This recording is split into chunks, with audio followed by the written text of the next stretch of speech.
Hello everyone, welcome back to my YouTube channel study Gyan. I am Nidhi Gill. आज हम जिस topic को यहाँ कंटिन्यू करने वाले हैं वो आपकी 9th class history chapter 2 socialism in Europe and Russian revolution का सेकंड पार्ट है। Part 1 I have already uploaded. अगर आपने नहीं देखा है तो उसकी लिंक आपको डिस्क्रिप्शन बॉक्स में मिल जाएगी। पार्ट 1 में हमने देखा था किस तरीके से यूरोप के अंदर डिफरेंट आइडियोलॉजीज़ आ रही थी, या हम बोल सकते हैं कंजर्वेटिव जो सोसाइटी है, जो कंजर्वेटिज्म आइडियोलॉजी है, उसके अगेंस्ट नई आइडियोलॉजीज़ का डेवलपमेंट हुआ, जैसे कि रेडिकल्स एंड लिबरल्स। दोनों ही ideologies, radicals and liberals, they wanted some changes in the society. वो सोसाइटी के अंदर कुछ बदलाव चाहते थे, लेकिन कंजर्वेटिव किसी भी तरीके के बदलाव के लिए तैयार नहीं थे। आज हम देखेंगे industrial society and social change.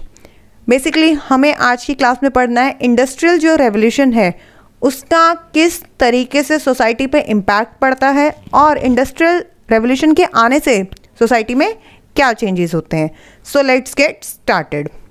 Before we move towards a topic from book, आपको कुछ बेसिक चीज़ें पता होनी चाहिए इंडस्ट्रियल रेवोल्यूशन के बारे में। जैसे कि इंडस्ट्रियल रेवोल्यूशन, ये जो चैप्टर है इंडस्ट्रियल रेवोल्यूशन, ये क्लास 10th में आप डेप्थ में पढ़ोगे।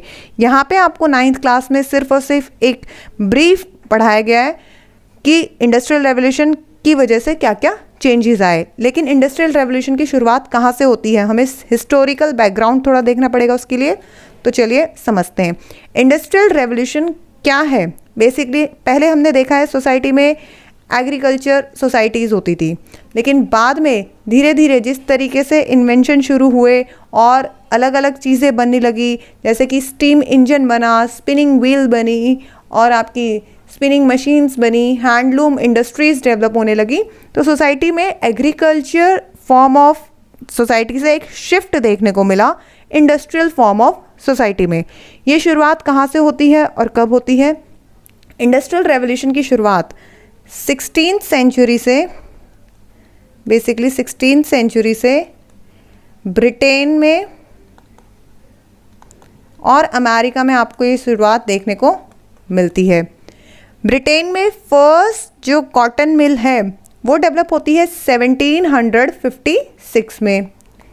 इसी तरीके से कॉटन मिल की मशीन्स सेटअप होने के बाद, मिल क्या है, कॉटन मिल क्या है, एक तरीके से आप बोल सकते हो कॉटन की फैक्ट्रीज सेटअप होने के बाद धीरे धीरे और चीज़ों में इन्वेंशन होना शुरू हो गया। 1800 तक ब्रिटेन के अंदर आयरन एंड स्टील इंडस्ट्री को स्टार्ट कर दिया गया। आयरन एंड स्टील इंडस्ट्री से ब्रिटेन में कॉटन का जो एक्सपोर्ट है, जो आप बोल सकते हो मैन्युफैक्चर है, वो बहुत ज़्यादा बूस्ट हो गया। ऑलमोस्ट प्राइस जो बेनिफिट मिल रहा था कंपनीज को वो डबल हो गया। इसी तरीके से रेलवेज़ को स्टार्ट किया गया। 1700 से 1800 में बहुत सारी रेलवेज़ बिल्ट की गई।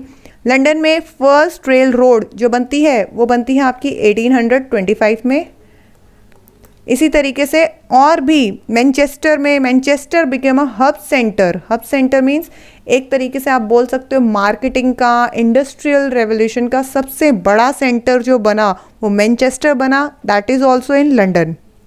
इसका अगर आप इम्पैक्ट इंडिया पे भी देखते हैं, आपको थोड़ा सा अगर आप इंडिया से कंपेयर करेंगे तो सिचुएशन को ज़्यादा अच्छे से समझ पाएंगे रशियन रेवोल्यूशन से रिलेटेड।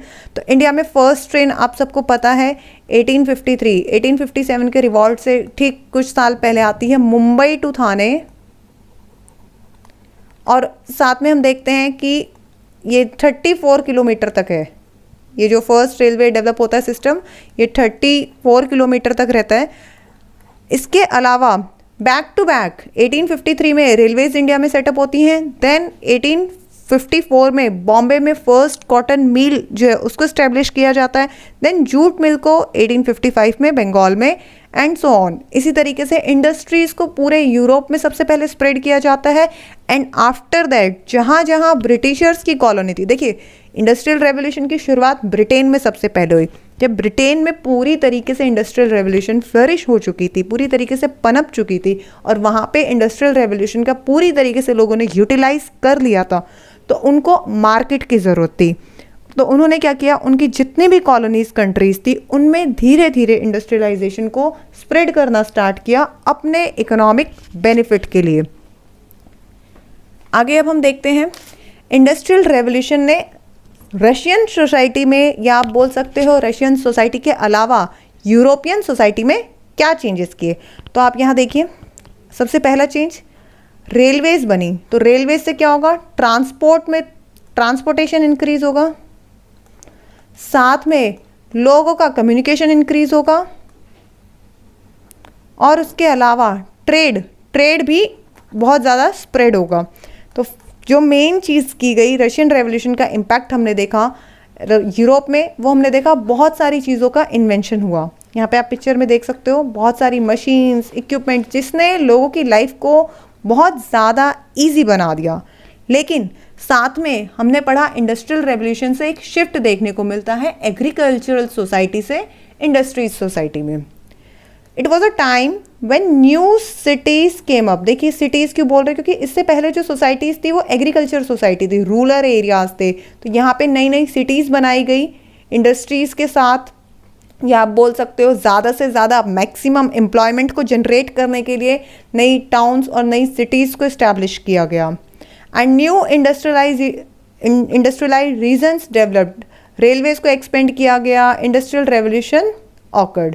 जब इंडस्ट्रियल रेवोल्यूशन आई तो ये सारे चेंजेस हमें सोसाइटी को देखने में मिलते हैं। आपसे पूछेंगे इंडस्ट्रियल रेवोल्यूशन आने से सोसाइटी में कौन कौन से चेंजेस हमने देखे, तो न्यू सिटीज़ जो है वो बनी, साथ में इंडस्ट्रियलाइजेशन की वजह से इंडस्ट्रियलाइज्ड जो रीजन्स हैं, जैसे कि अभी हम पढ़ेंगे रशिया में मॉस्को और सेंट पीटर्सबर्ग, ये दो मेजर टाउन है जो इंडस्ट्रियल टाउन बन के फ्लरिश होते हैं। रेलवेज का एक्सपेंडेशन हुआ।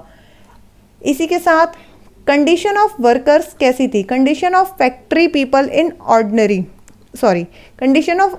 पीपल इन फैक्ट्रीज में ऑर्डिनरी जो पीपल है उनकी क्या कंडीशन थी। तो आप यहाँ फोटो से देख के अंदाज़ा लगा सकते हैं, ये एक छोटा सा बच्चा और यहाँ पे ये काफ़ी पुअर कंडीशन में है। हमने एक आइडियोलॉजी पढ़ी थी कैपिटलिज्म। कैपिटलिज्म जो है वो बेस करता है किस चीज़ पे, कैपिटलिज्म बेस करता है प्रॉफिट मेकिंग पे, प्रॉफिट बनाने के ऊपर कैपिटलिज्म का मेन फोकस रहता है। तो जब शुरू में इंडस्ट्रीज बनी तो पूरे आप बोल सकते हो सोसाइटी में जो मेन है, वुमेन है और चिल्ड्रन है, तीनों को ही लगा दिया गया काम करने में इंडस्ट्रीज़ में प्रॉफिट बनाने के मेन कॉन्सेप्ट से। और धीरे धीरे जब इंडस्ट्रीज़ का प्रॉफिट आना शुरू हो गया तो उनके मन में लालच आ गया। क्या लालच आया, ये लालच आया कि हम जहाँ 5 घंटे में एक वर्कर से काम करा के, एग्जाम्पल के लिए ले लीजिए 1000 रुपये का प्रॉफिट अर्न करते हैं, वहीं अगर हम इस वर्कर से अब 10 घंटे काम कराएंगे तो 2000 रुपये की अर्निंग हमारी हो जाएगी। इसकी वजह से, इस लालच की वजह से जो कैपिटलिज्म है, जिसको बाद में आगे कार्ल मार्क्स डिफाइन करेंगे, जितनी भी सोसाइटी में रूट कॉज हैं, अभी हम पढ़ेंगे कौन कौन सी रूट कॉज है, कौन कौन सी प्रॉब्लम्स हैं, उनका सबका रीज़न कैपिटलिज्म है according to whom Karl Marx. तो देखिए क्या कंडीशन है वर्कर्स की। पहली कंडीशन ये है जितने भी मैन, वुमेन और चिल्ड्रंस को भी फैक्ट्रीज में डाल दिया गया। बाल मजदूरी हमारे इधर भी इंडिया में आपको पता है ड्यूरिंग ब्रिटिश इरा काफ़ी ज़्यादा चिल्ड्रन जो है देवर एम्प्लॉयड इन फैक्ट्रीज, चाहे फिर वो आपकी मशीन्स बनाने की फैक्ट्री हो, इक्विपमेंट्स बनाने की फैक्ट्री हो, डिफरेंट प्लेसेस पे चिल्ड्रंस यूज टू वर्क। बाद में अब तो it is a fundamental right, आप childrens, there is a fundamental right against exploitation, childrens को हम काम नहीं करा सकते। लेकिन ये हमें समझना है कि ये उस टाइम का दौर है जब इंडस्ट्रियल रेवोल्यूशन शुरू ही हुई थी। तो वहाँ पे उस टाइम वर्किंग राइट्स की बात नहीं होती थी आज की तरह, और ना ही चिल्ड्रन एजुकेशन की बात थी। तो वहाँ पे जो मेन मोटो था वो प्रॉफिट अर्न करने का था, जिसके लिए ह्यूमन जो पावर है, ह्यूमन रिसोर्स है, उसको सबसे ज़्यादा पुट किया गया इंडस्ट्रीज से प्रॉफिट गेन करने के लिए। तो मेन, वुमेन और चिल्ड्रंस सभी को आप बोल सकते हो इंडस्ट्रियलाइजेशन में धकेल दिया गया। Working hours were often long and wages were poor. तो मैंने आपको बताया वर्किंग आवर्स जो है उसको बढ़ा दिया गया। 5 घंटे में जो पहले मुनाफा होता था जितना, अब उसको 10 घंटे कर दिया गया। और 5 घंटे के काम करने के लिए अगर एक मैन को या एक पर्सन को 100 रुपये अगर मिलते थे तो उसके वर्किंग आवर्स तो बढ़ा दी, लेकिन उसकी सैलरी मान लीजिए 80 कर दी या फिर 60 रुपीज़ कर दी और ज़्यादा कम कर दी। तो हर तरीके से वर्कर्स का एक्सप्लॉयटेशन शुरू हो गया इंडस्ट्रियलाइजेशन की वजह से। वर्किंग आवर्स वर्किंग आवर्स बहुत ज़्यादा थे और सैलरी वेजेस बहुत ज़्यादा कम थी। हाउसिंग और सैनिटेशन प्रॉब्लम भी क्रिएट होती है। देखिए हाउसिंग और सैनिटेशन प्रॉब्लम कैसे होती है, ये एक एरिया है, यहाँ पे इंडस्ट्रियलाइजेशन सेटअप की गई और धीरे धीरे टाउन्स बनाए गए। अब लोगों को रहने के लिए जगह चाहिए और गांव से, विलेजेस से पॉपुलेशन ने आना शुरू कर दिया टाउन्स के अंदर, सिटीज़ के अंदर वर्क करने के लिए इंडस्ट्रीज़ में। तो जब टाउन्स में ज़्यादा से ज़्यादा पॉपुलेशन इंक्रीज़ होगी तो जगह कम पड़ जाएगी और इंडस्ट्रियलाइज के लिए जो इंडस्ट्रीज़ हैं उनके लिए जगह की ज़रूरत ज़्यादा है। टाउन्स और सिटीज़ में हाउसिंग की प्रॉब्लम होने लगी बहुत ज़्यादा, मतलब लोग बिल्कुल ही आप सोच सकते हैं कि एक ही कमरे में शायद से वो 4-5 जने रह रहे हैं या फैमिलीज़ को ऐसे करके रहना पड़ रहा है।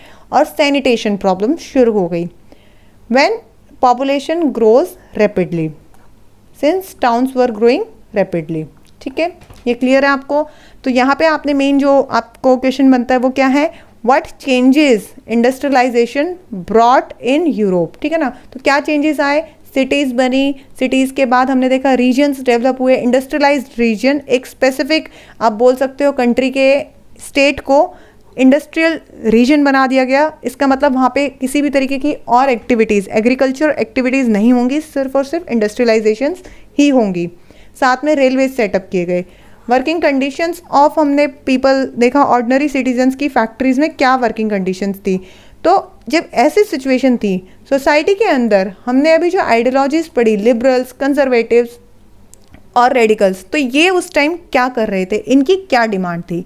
ये आप एक और पिक्चर देखिए, आपकी बुक में दिया हुआ है, London labour and the London poor 1861, Henry मेह्यू।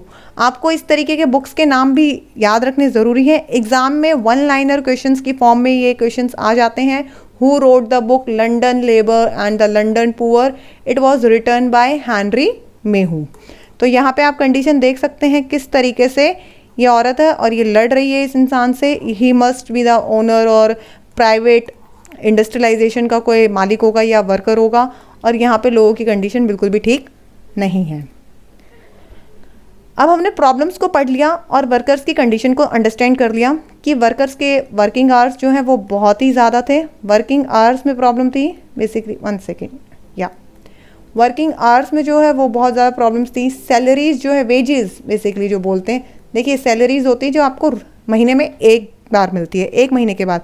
Wages होती है डेली बेसिस पे आपको जो पैसे मिलते हैं। और लेबर्स जो कम्युनिटी है इंडस्ट्रियलाइजेशन में जो वर्क करते हैं उनको वेजेस मिलते हैं हर रोज़ का।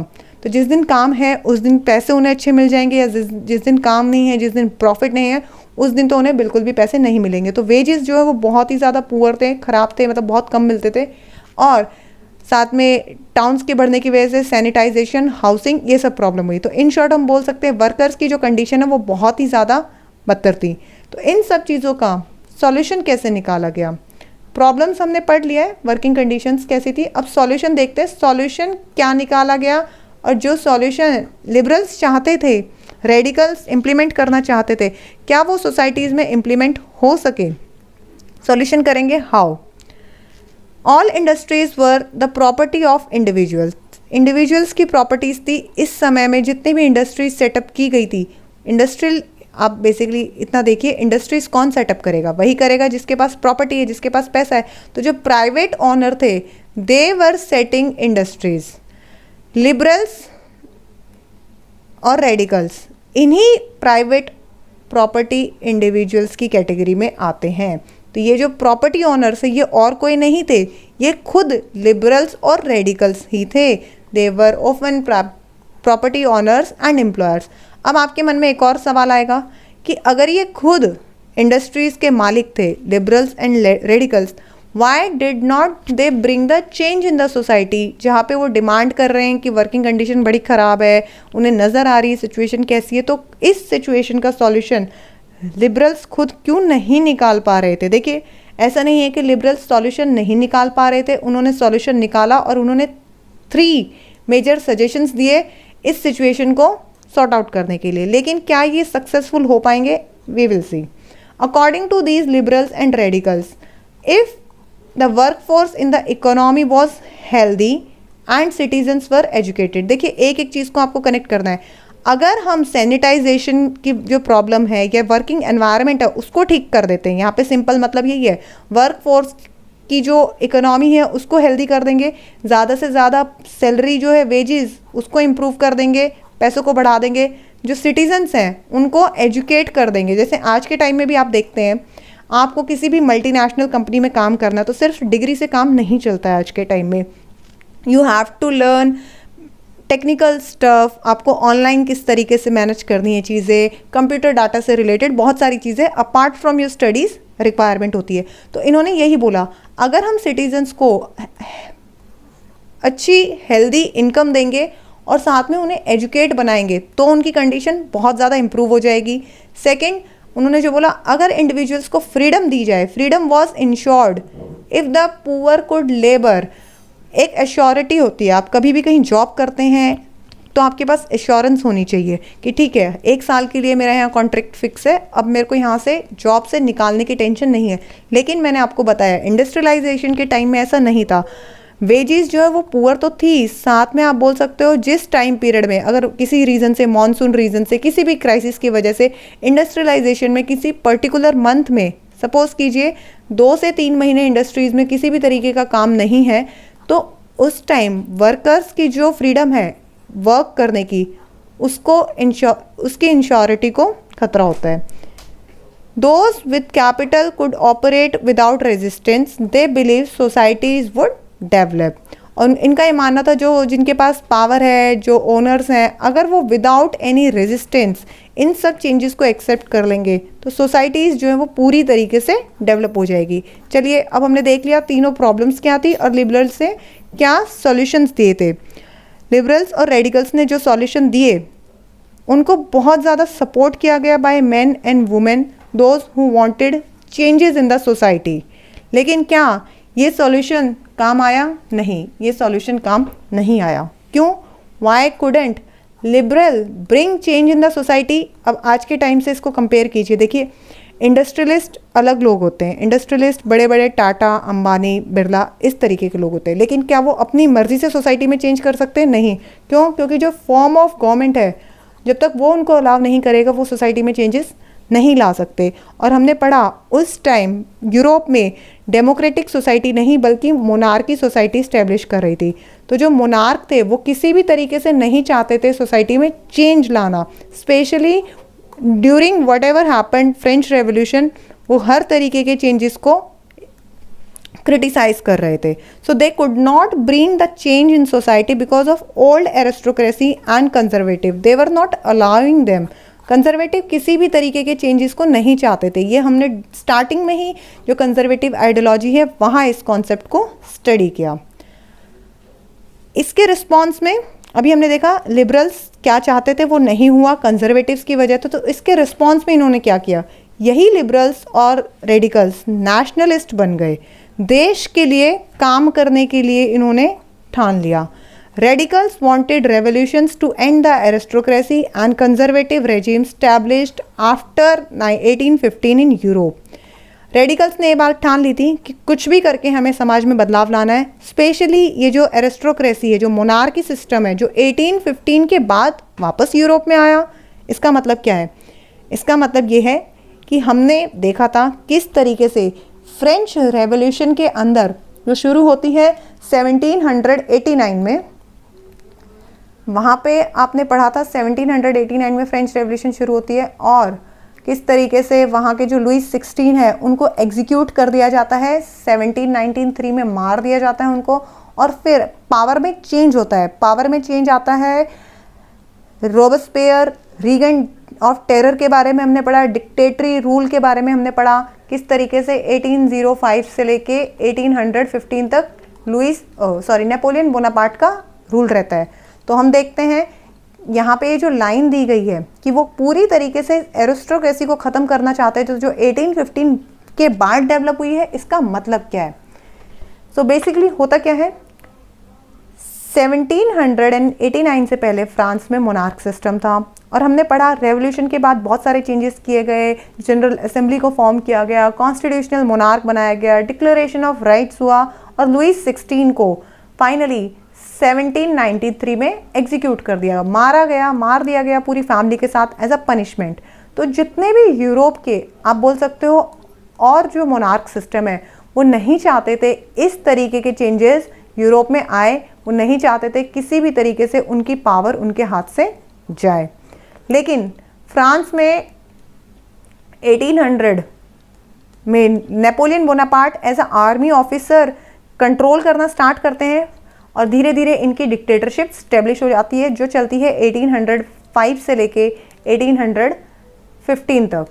और इस टाइम पीरियड में बहुत सारे नेपोलियनिक रिफॉर्म्स होते हैं। You will going to study about specifically Napoleon Bonaparte in class 10th।